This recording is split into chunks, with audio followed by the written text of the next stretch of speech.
Hello students, हम लोग last class में बात कर रहे थे सदिशों का व्यवकलन। तो आपने देख लिया था सदिशों का व्यवकलन बोले तो एक तरह से जोड़ना है, मीन्स ए वेक्टर में से बी वेक्टर को घटाने का वही अर्थ है जो ए वेक्टर में माइनस बी वेक्टर जोड़ना है।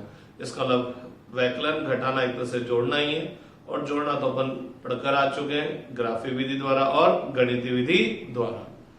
आज अपन बात करते हैं एकांक सदिश। एकांक सदिश, तो एकांक सदिश नाम से पता लग रहा है एकांक जो एक है, बोले तो एक ऐसा सदिश जिसका परिमाण एक होता है। एक ऐसा सदिश जिसका परिमाण एक होता है क्या कहलाता है? एकांक सदिश। तो एकांक सदिश की तो सिंपल सी परिभाषा है, ऐसा सदिश जिसका परिमाण एक होता है एकांक सदिश कहलाता है। लेकिन जब आप आगे पढ़ेंगे तो आपको बोला जाएगा एक वेक्टर है, एक सदिश है ए वेक्टर। इस ए वेक्टर का एकांक सदिश ज्ञात कीजिए। इस ए वेक्टर का क्या ज्ञात करना है? एकांक सदिश ज्ञात करना है। तो किसी भी सदिश कोई सा भी सदिश हो सकता है, उसका एकांक सदिश ज्ञात करने से मतलब क्या है? किसी भी सदिश का एकांक सदिश से मतलब क्या है? तो किसी भी सदिश के एकांक सदिश से मतलब क्या होगा? तो मान लीजिए ये ए वेक्टर इस दिशा में, मैं इसका एकांक सदिश निकालना चाहता हूं, बोले तो एक ऐसा सदिश निकालना चाहता हूं जिसकी दिशा ए वेक्टर की तरफ ही हो लेकिन जिसका परिमाण एक हो। तो इसका मतलब क्या हुआ? किसी सदिश का एकांक सदिश वह सदिश है, किसी सदिश का एकांक सदिश वह सदिश है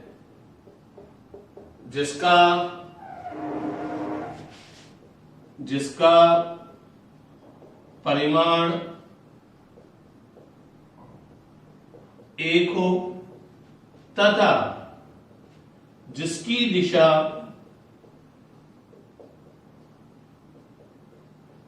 उसी सदिश की ओर। तो अगर आप ए वेक्टर का एकांक सदिश निकालना चाहते हैं तो ए वेक्टर की ही दिशा में एक ऐसा सदिश निकालना है जिसका परिमाण एक हो। अगर आप बी वेक्टर का एकांक सदिश निकालना चाहते हैं तो बी वेक्टर की दिशा में एक सदिश ऐसा निकालना चाहते हैं जिसका परिमाण एक हो। मान लीजिए बी वेक्टर इधर है तो मैं बी वेक्टर की दिशा में एक ऐसा सदिश चाहता हूं जिसका परिमाण एक हो। सी वेक्टर इधर है और सी वेक्टर का एकांक सदिश चाहता हूं, तो इसका मतलब क्या है कि सी वेक्टर का एकांक सदिश चाहने का मतलब सी वेक्टर की ही दिशा में एक ऐसा सदिश चाहता हूं जिसका परिमाण एक हो। तो किसी भी सदिश के एकांक सदिश का अभिप्राय क्या है? तो किसी भी सदिश के एकांक सदिश का मतलब है उसी सदिश की दिशा में एक ऐसा वेक्टर जिसका परिमाण एक हो। उसी सदिश की दिशा में जिसका परिमाण क्या हो भैया? एक हो। अब बात आती है कि सर अगर मेरे को इस ए वेक्टर का एकांक सदिश निकालना है तो मेरे को ये तो समझ में आ गया ए वेक्टर की ही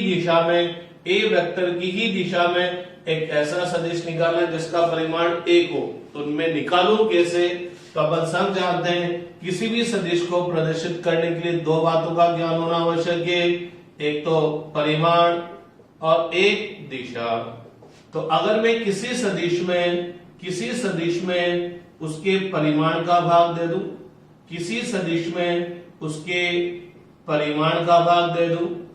किसी सदिश में मैंने क्या कर दिया? उसी सदिश के परिमाण का भाग दे दिया। तो सदिश में क्या है भैया? परिमाण और दिशा दोनों है। और जब सदिश में मैं परिमाण का भाग दूंगा तो परिमाण से परिमाण तो कैंसिल, क्या रह जाएगा? एक, और केवल क्या रह जाएगी? दिशा वही है जो कि इस सदिश की है। तो जब आप किसी सदिश में उसी के परिमाण का भाग देते हैं तो प्राप्त होने वाला सदिश का परिमाण तो एक होगा और इसकी दिशा वही होगी जो कि इस सदिश की दिशा है। तो किसी भी सदिश का एकांक सदिश प्राप्त करने के लिए सदिश में उसके परिमाण का भाग देना पड़ेगा। तो प्राप्त सदिश का परिमाण एक होगा और इसकी दिशा वही होगी जो कि इस सदिश की दिशा है। एकांक सदिश को सामान्यतः अंग्रेजी के छोटे अक्षरों के ऊपर एक कैप टोपी लगाकर प्रदर्शित करते हैं। तो अगर मैं ए वेक्टर का एकांक सदिश निकाल रहा हूं, ए वेक्टर का एकांक सदिश निकालने का मतलब ए वेक्टर में ए वेक्टर के परिमाण का भाग दूंगा, तो इसके एकांक सदिश को मैं प्रदर्शित करूंगा स्मॉल ए कैप, ये टोपी को अपन क्या बोल देंगे कैप। तो ए कैप इक्वल टू क्या हो गया A vector upon modulus of A vector. आप यूं समझिए ए वेक्टर क्या है भैया 10 न्यूटन उत्तर पूर्व। ए वेक्टर एक सदिश है, एक बल है, क्योंकि मैंने न्यूटन बोल रखा है, जिसका परिमाण 10 न्यूटन है और दिशा किधर की तरफ है उत्तर पूर्व की तरफ। तो अगर मैं इस ए वेक्टर में इस ए वेक्टर का परिमाण का भाग दे दूं, बोले तो ए वेक्टर का क्या निकाल लिया एकांक सदिश। तो किसी सदिश का एकांक सदिश निकालने के लिए क्या करेंगे, उस सदिश में उसके परिमाण का भाग दे देंगे। तो ए वेक्टर का मतलब कितना है 10 न्यूटन उत्तर पूर्व, तो मैं इसमें ए वेक्टर के परिमाण का भाग दे दूंगा, 10 न्यूटन का भाग दूंगा, 10 से 10 कैंसिल, कितना आया 1 उत्तर पूर्व। तो पता लगा सदिश में सदिश के परिमाण का भाग दिया तो प्राप्त होने वाला सदिश का परिमाण तो 1 हुआ, और इसकी दिशा वही है जो कि ए वेक्टर अर्थात दिए हुए सदिश की है।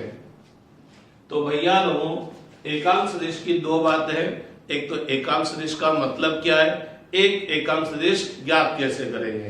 तो एकांक सदिश की सिंपल परिभाषा तो यह है कि एक ऐसा सदिश जिसका परिमाण 1 होता है एकांक सदिश कहलाता है।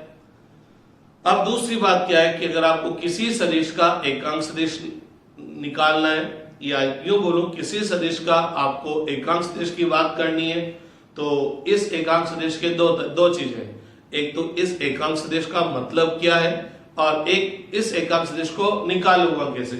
तो किसी भी सदिश का एकांक सदिश का मतलब क्या है, किसी भी सदिश के एकांक सदिश का अर्थ है इसी सदिश की दिशा में एक ऐसा सदिश जिसका परिमाण क्या हो 1 हो। तो ए वेक्टर का एकांक सदिश क्या होगा, एक ऐसा ए वेक्टर का एकांक सदिश क्या होगा, ए वेक्टर की ही दिशा में ऐसा सदिश जिसका परिमाण 1 हो। तो ए वेक्टर का अगर मैं एकांक सदिश की बात करता हूं तो इसका मतलब मैं क्या निकालना चाहता हूं, ए वेक्टर की ही दिशा में एक ऐसा सदिश निकालना चाहता हूं जिसका परिमाण 1 हो। अब निकालूंगा कैसे, तो किसी भी सदिश का एकांक सदिश निकालने के लिए क्या करेंगे, अब उस सदिश में उसके परिमाण का भाग दे देंगे। सिंपल सी बात है, ए वेक्टर एक बंडल है, एक गट्ठर है, दो चीजों का परिमाण और दिशा का। तो इस ए वेक्टर के अंदर क्या है परिमाण और दिशा, और परिमाण का भाग दे देंगे तो परिमाण से परिमाण कैंसिल, तो परिमाण तो कितना रह गया 1 और दिशा क्या रहेगी जो ए वेक्टर की दिशा है। इसका मतलब एक ऐसा सदिश है जिसका परिमाण तो 1 होगा और इस ए की दिशा किधर की तरफ होगी, ए वेक्टर की ही अनुदिश होगी। तो किसी भी सदिश का एकांक सदिश निकालने के लिए क्या करेंगे, उस सदिश में उसके परिमाण का भाग दे देंगे। ठीक है, तो जब सदिश में सदिश के परिमाण का भाग दे देंगे तो प्राप्त होने वाले सदिश का परिमाण तो 1 होगा और उसकी दिशा इसी सदिश की दिशा में होगी। ठीक साहब,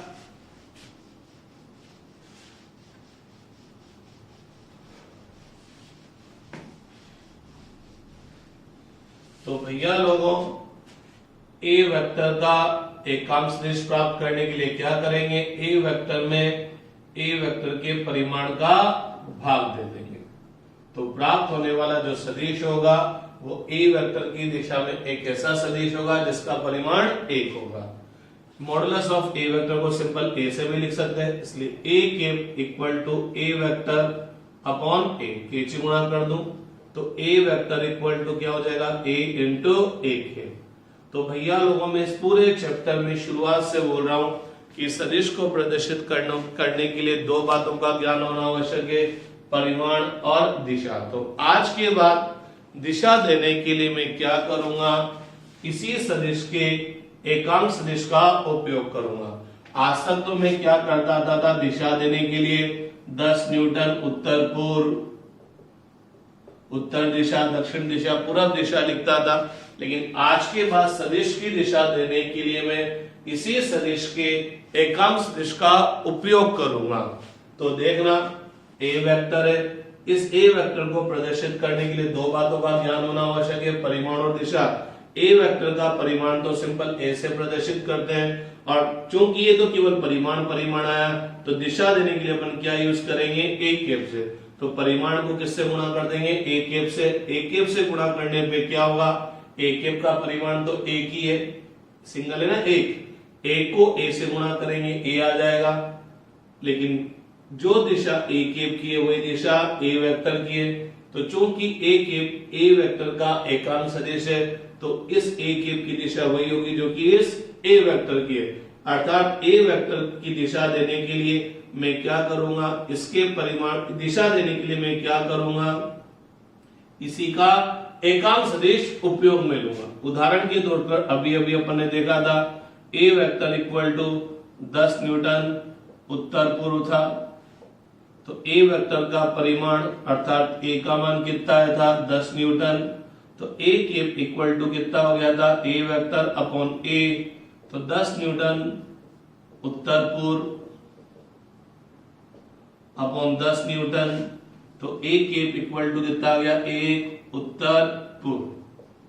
तो ए कैप ए वेक्टर की ही दिशा में, ए वेक्टर की दिशा में एक ऐसा सदिश है जिसका परिमाण कितना होता है, ए। अब आप देखना ए वेक्टर इक्वल टू ए का मान तो कितना है, 10 न्यूटन।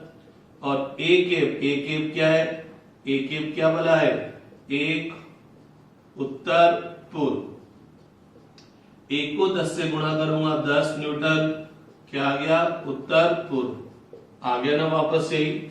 इसका मतलब आज के बाद में किसी भी सदिश की दिशा देने के लिए इसी के एकांश सदिश का उपयोग करूंगा। अर्थात ए वेक्टर की दिशा देने के लिए एक ऐसे सदिश का उपयोग करूंगा जिसका परिमाण तो एक होगा और इसकी दिशा इसी की दिशा में होगी। तो आज के बाद अपन सामान्य तौर पर उत्तर पूर्व दक्षिण पश्चिम कुछ नहीं लिखेंगे। अपन सदिश की दिशा देने के लिए उसी के एकांश सदिश का उपयोग करेंगे। तो सदिश को प्रदर्शित करने के लिए दो बातों का ज्ञान होना आवश्यक है। इससे तो परिमाण आ जाएगा और इससे सदिश की क्या आ जाएगी, दिशा आ जाएगी। ठीक है,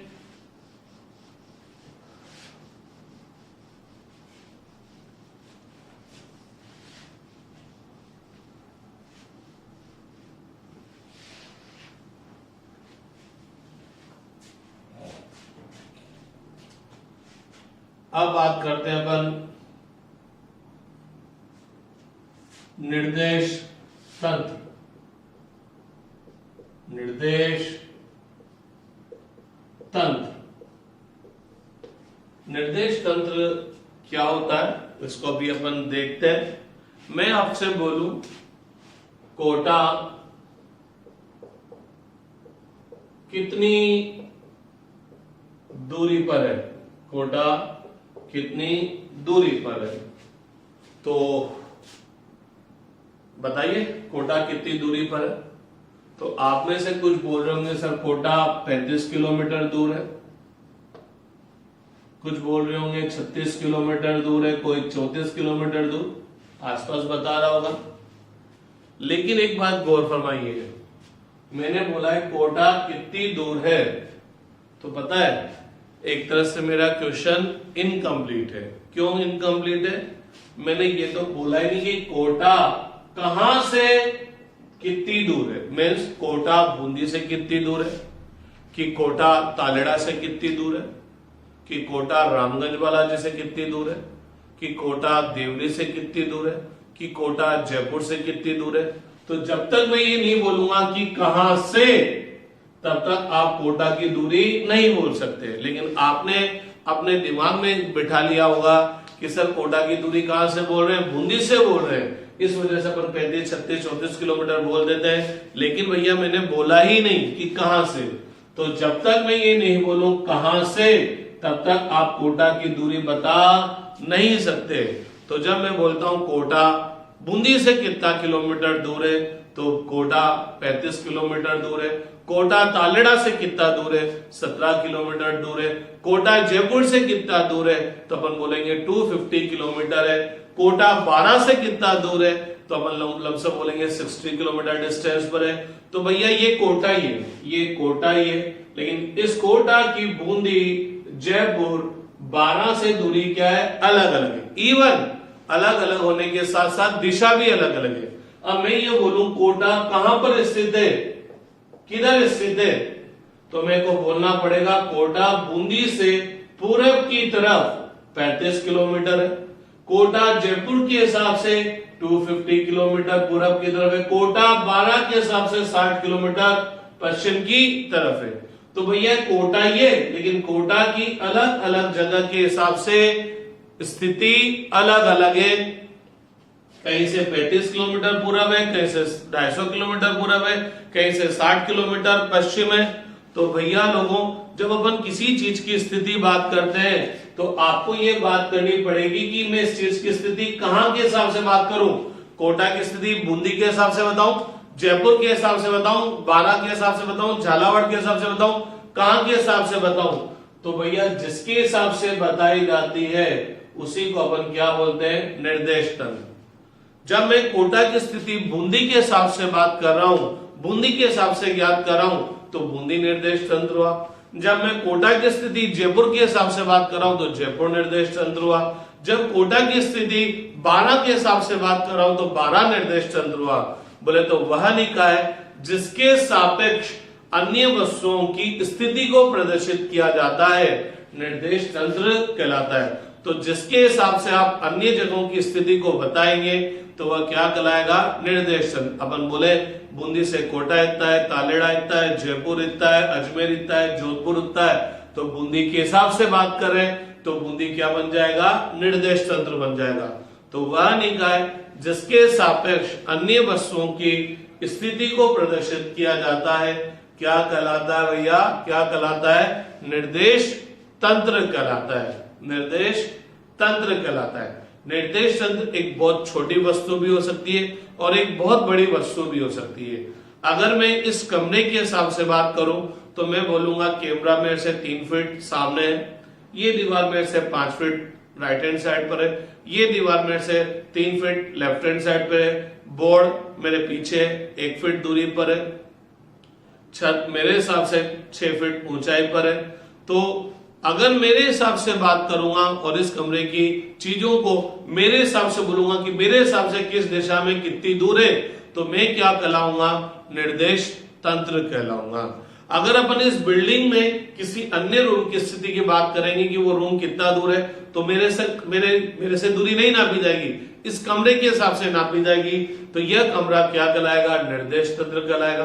बूंदी की किसी कॉलोनी में स्थित घर की स्थिति बतानी हो तो मैं इस बिल्डिंग के हिसाब से बोलूंगा कि रजत ग्रह इतना दूर है, जवाहर नगर कॉलोनी इतनी दूर है, इंदिरा मार्केट इतना दूर है। तो यह बिल्डिंग क्या कहलाएगी, निर्देश तंत्र कहलाएगी। अपन जयपुर कोटा 12 की डिस्टेंस बोलेंगे तो इस बिल्डिंग के हिसाब से नहीं बोलेंगे, बूंदी के हिसाब से बोलेंगे तो बूंदी निर्देश तंत्र कहलाएगा। जब अगर अपन मंगल ग्रह, बृहस्पति ग्रह, शुक्र ग्रह, शनि ग्रह की दूरी बोलेंगे तो पृथ्वी के हिसाब से बोलेंगे तो पृथ्वी क्या कहलाएगी, निर्देश तंत्र।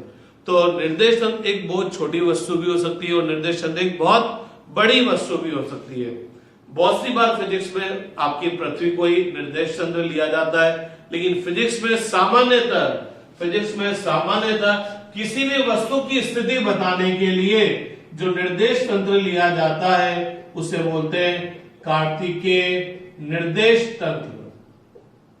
तो भौतिक विज्ञान में किसी भी वस्तु की स्थिति को बताने के लिए जिस सिस्टम को उपयोग लिया जाता है वह क्या है, कार्तिकेय निर्देश तंत्र। अर्थात भौतिक विज्ञान में कार्तिकेय निर्देश तंत्र को ही निर्देश तंत्र के रूप में लिया जाता है। निर्देश तंत्र क्या बोला है, एक ऐसा निकाय है जिसके हिसाब से अन्य वस्तुओं की स्थिति को प्रदर्शित किया जाता है। हो सकता है ये कार्तिकेय निर्देश तंत्र आपने नाम पहली बार सुना हो, लेकिन आप बचपन से पढ़ते हुए आए और शायद आपने उन लोगों ने 8th 9th 10th में देखा होगा कि कार्तिकेय निर्देश तंत्र में 2 परस्पर लंबवत अक्ष होते हैं। कार्तिकेय निर्देश तंत्र में दो परस्पर लंबवत अक्ष होते हैं, उनमें से एक को बोल देते हैं एक्स अक्ष, एक को बोल देते हैं वाई अक्ष, और दोनों अक्षों का कटान बिंदु क्या कहलाता है? मूल बिंदु। ये धनात्मक एक्स अक्ष है, मूल बिंदु से इधर जाएंगे तो ये ऋणात्मक एक्स अक्ष है, मूल बिंदु से ऊपर जाएंगे तो धनात्मक वाई, नीचे जाएंगे तो ऋणात्मक वाई।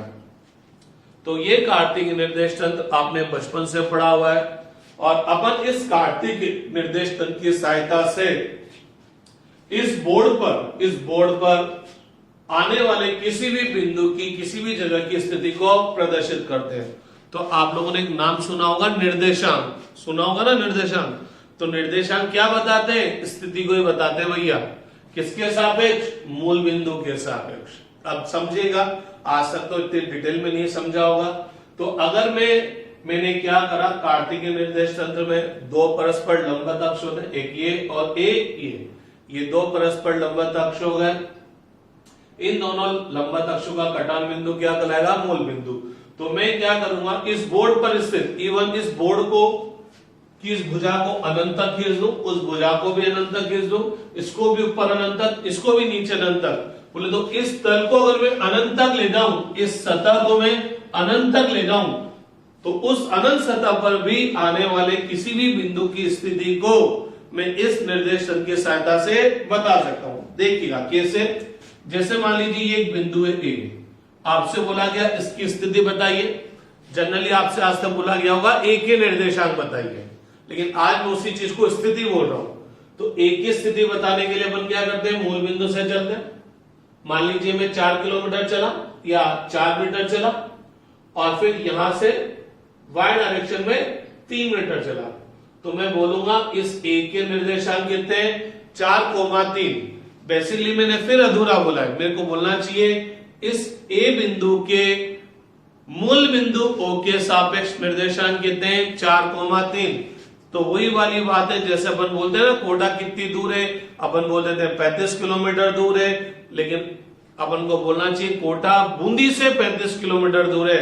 अर्थात बूंदी को निर्देश तंत्र मानते हुए कोटा की दूरी बताइए कि कोटा 35 किलोमीटर पूर्व दिशा में स्थित है।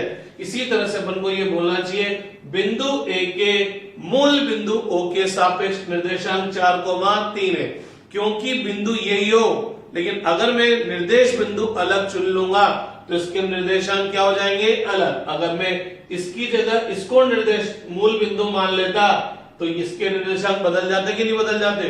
अगर मूल बिंदु में इसको मान लेता तो इसके निर्देशांक बदल जाते कि नहीं बदल जाते?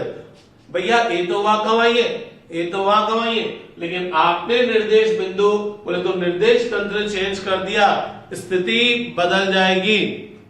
या यूं बोलना चाहिए निर्देशांक बदल जाएंगे, एक्चुअल में स्थिति तो नहीं बदलेगी। आपको लगेगा स्थिति बदल गई, लेकिन एक्चुअल में स्थिति नहीं बदली। मीन्स देखना, कोटा बूंदी से 35 किलोमीटर पूर्व में, कोटा 12 से 60 किलोमीटर पश्चिम में, तो आपको लगेगा यार बूंदी से तो 35 किलोमीटर पूर्व, 12 से 60 किलोमीटर पश्चिम में आ रहा है। तो भैया मान बदले हैं, लेकिन कोटा की स्थिति नहीं बदली। मान क्यों बदले? क्योंकि निर्देश बिंदु बदल दिया, बूंदी की जगह क्या कर दिया? 12 कर दिया। तो बिंदु तो यही है, लेकिन अगर मैं अलग अलग बिंदु को निर्देश तंत्र लूंगा तो इसके निर्देशांक बदल जाएंगे।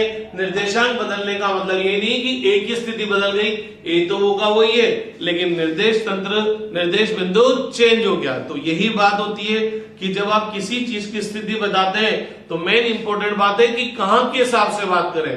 तो जिसके हिसाब से बात करें उसको क्या बोलते हैं? निर्देश तंत्र।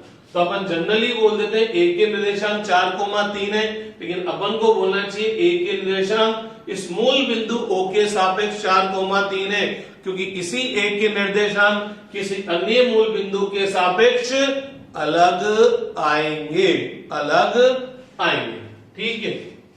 अब अगर ये बिंदु है, इस बिंदु के निर्देशांक देखने मूल बिंदु के सापेक्ष, तो अपन बोलेंगे x में चले 4 और y में चले 2, लेकिन x में किधर की तरफ से चले? मूल बिंदु से किधर चले? ऋणात्मक x दिशा में, और यहां से ऋणात्मक y दिशा में। तो अपन बोलेंगे इस b के मूल बिंदुओं के सापेक्ष निर्देशांक -4, -2 है। तो ये निर्देशांक क्या बता रहे?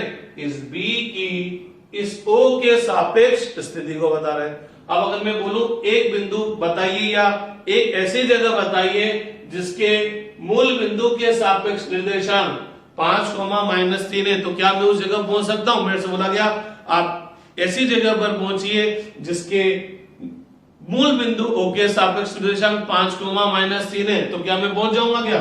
तो इसका मतलब 5,-3 का मतलब x में कितना चलूं 5 और ऋणात्मक y में कितना चलूं 3, तो मैं उस जगह पर पहुंच जाऊंगा कि नहीं पहुंच जाऊंगा?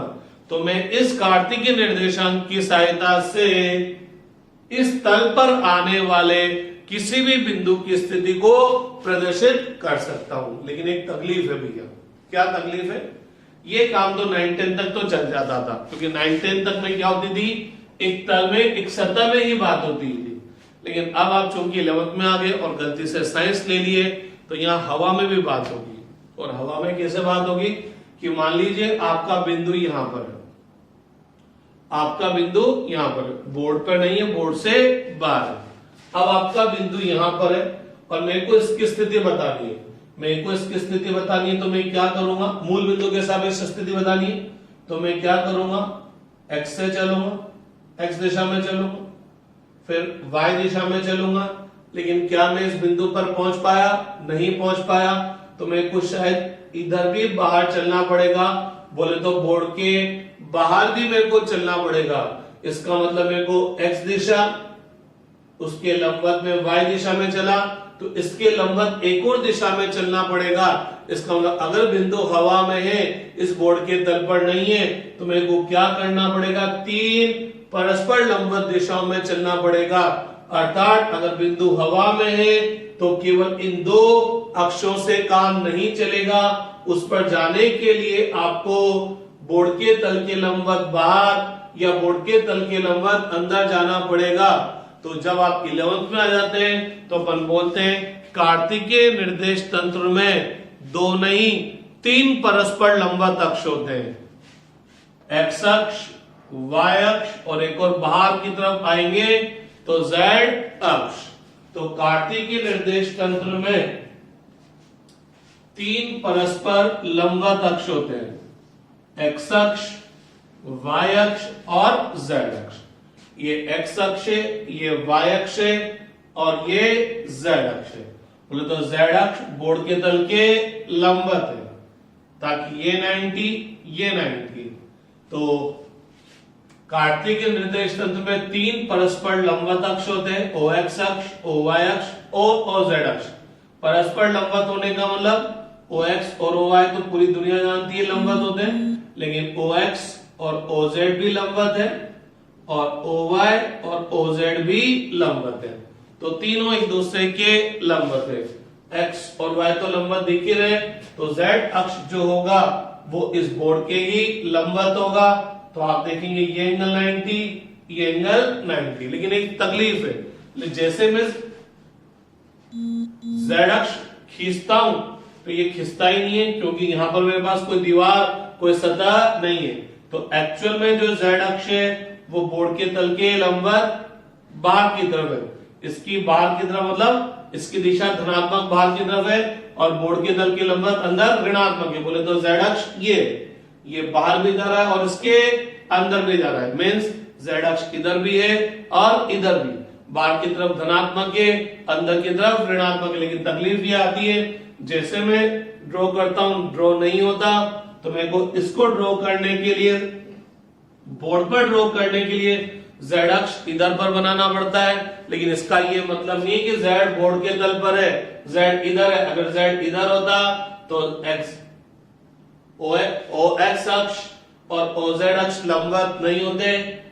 इसी तरह से OY अक्ष और OZ अक्ष भी लंबवत नहीं होते, क्योंकि एक्चुअल में Z इधर होता ही नहीं है। एक्चुअल में Z इस डायरेक्शन में, ताकि ये 90 और ये भी 90।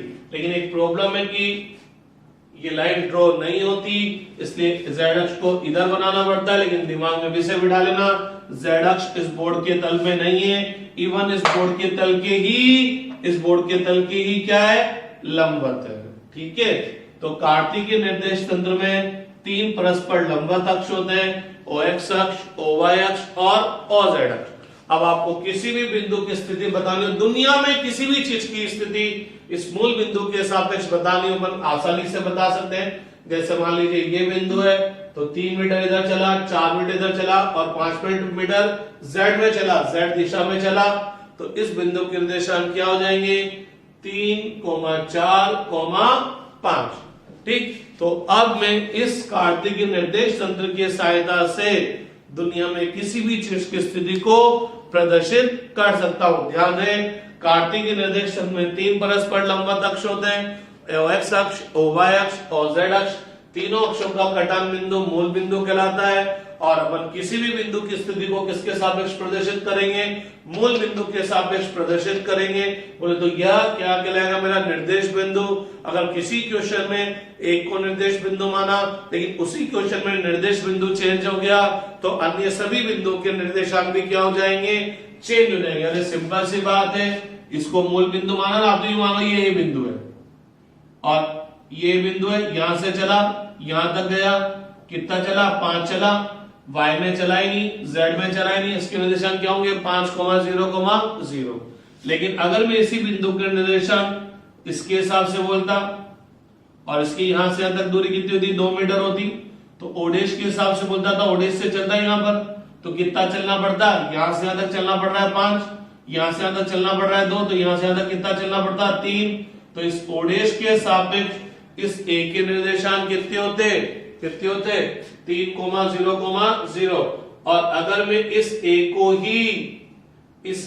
ही मूल बिंदु मान लेता, तो इस a को ही मूल बिंदु मान लेता, बोले तो अन्य सभी बिंदुओं की स्थिति इस a के सापेक्ष बतानी है, तो इस a के निर्देशांक क्या होंगे? 0, 0, क्योंकि जिसको भी मूल बिंदु माना जाता है उसके निर्देशांक 0, 0, क्योंकि इसको ही मूल बिंदु माना।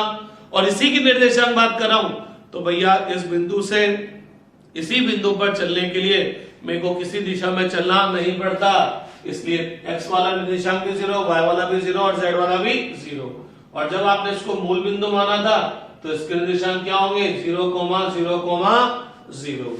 लेकिन जब आपने इस O की जगह A को मूल बिंदु माना, तो इसके निर्देशांक 0, 0 होंगे, और इस O के निर्देशांक इस A से चलूंगा ऋणात्मक x दिशा में, तो इस O के निर्देशांक होंगे -5, 0, 0।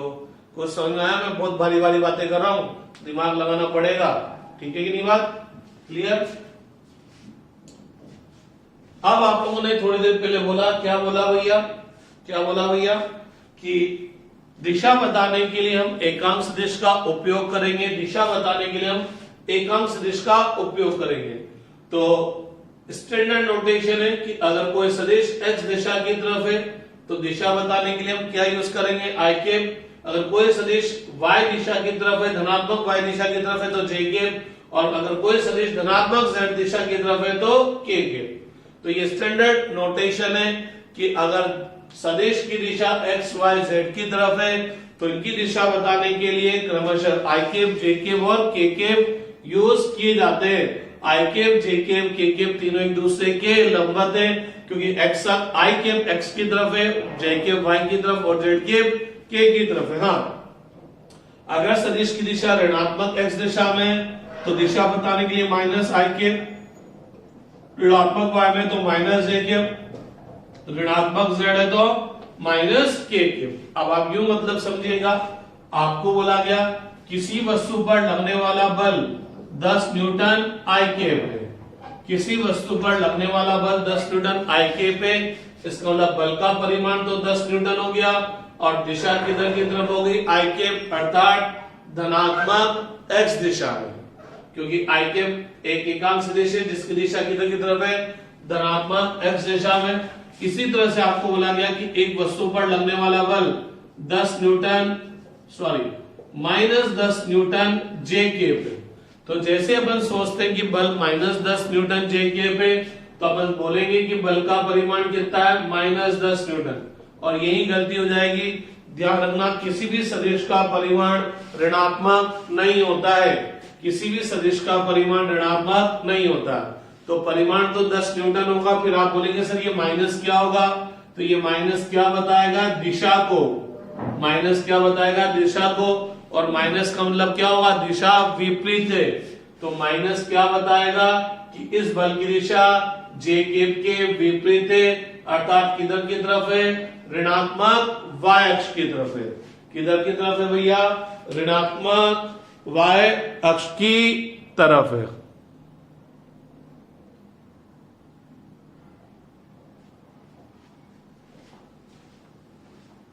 ठीक है साहब, तो चलो आज इतना से पढ़ते हैं, फिर कल आगे स्टार्ट करेंगे। Thank you.